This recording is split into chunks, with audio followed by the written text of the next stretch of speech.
Hello दोस्तों, तो आप सभी का बहुत-बहुत स्वागत है हमारे इस यूट्यूब चैनल पे एंड आई होप कि आप सब सही होंगे। तो आज हम बात करने वाले हैं पुष्पा टू द रूल के रीलोडेड वर्ज़न के बारे में।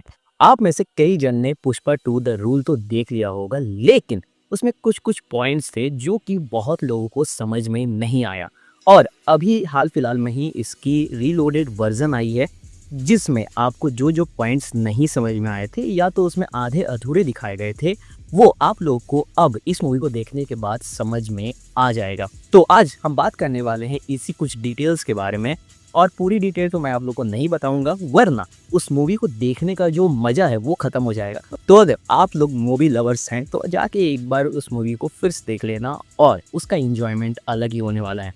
लेकिन हम लोग इसमें मेनली बात करने वाले हैं कि अगर इन लोग पुष्पा द रूल की जो पहली रिलीज थी, मीन्स पहली जो वर्ल्ड वाइड थिएटिकल रिलीज थी, उसमें इन चीज़ों को उन्होंने क्यों नहीं डाला और बाद में जब पुष्पा 2 रिलीज़ हो गई, उसने इतने सारे वर्ल्ड रिकॉर्ड्स ब्रेक कर लिए, उसके बाद इस चीज़ को फिर से क्यों दोबारा से इनिशिएट किया गया। तो सबसे पहले हम बात करते हैं मार्केटिंग स्ट्रैटेजी की। जैसे ही पुष्पा 2 द रूल रिलीज़ हुई, सबके भौचक्के उड़ गए। मीन्स इसने इतने सारे रिकॉर्ड ब्रेक किए कि उसकी तो कोई गिनती ही नहीं है।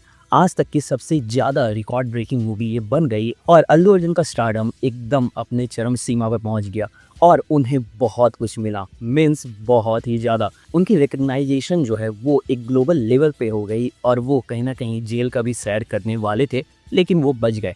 लेकिन इसमें मेन टॉपिक ये आता है कि इसमें जो मार्केटिंग स्ट्रैटेजी यूज़ की गई, मीन्स सुकुमार सर ने जिस तरह से इस चीज़ को प्रेडिक्ट किया और उसे इनिशिएट किया, ये काबिले तारीफ है। अगर सोच लो कि ये सारी चीज़ें अगर उसी समय इस मूवी के अंदर डाल दी गई रहती तो इस मूवी की फिर से हाइप बनाना बहुत ही ज़्यादा मुश्किल हो जाता। लेकिन जैसे ही Pushpa two the rule release हुई, उसने बहुत सारे पास ब्रेकिंग चीज़ें की हैं और जैसे ही पुष्पा 2 का पॉपुलैरिटी कम होने लगा तो सुकुमार सर ने अपना हुक्म का इक्का फेंक दिया और उन्होंने इस 20 मिनट के अनकट सीन्स को इस मूवी में डाल के इसे फिर से री रिलीज़ कर दिया एक रीलोडेड नेम के साथ, जिसकी वजह से उनकी पॉपुलैरिटी और भी ज़्यादा बढ़ गई और बॉक्स ऑफिस भी बहुत ही ज़्यादा बढ़ गई।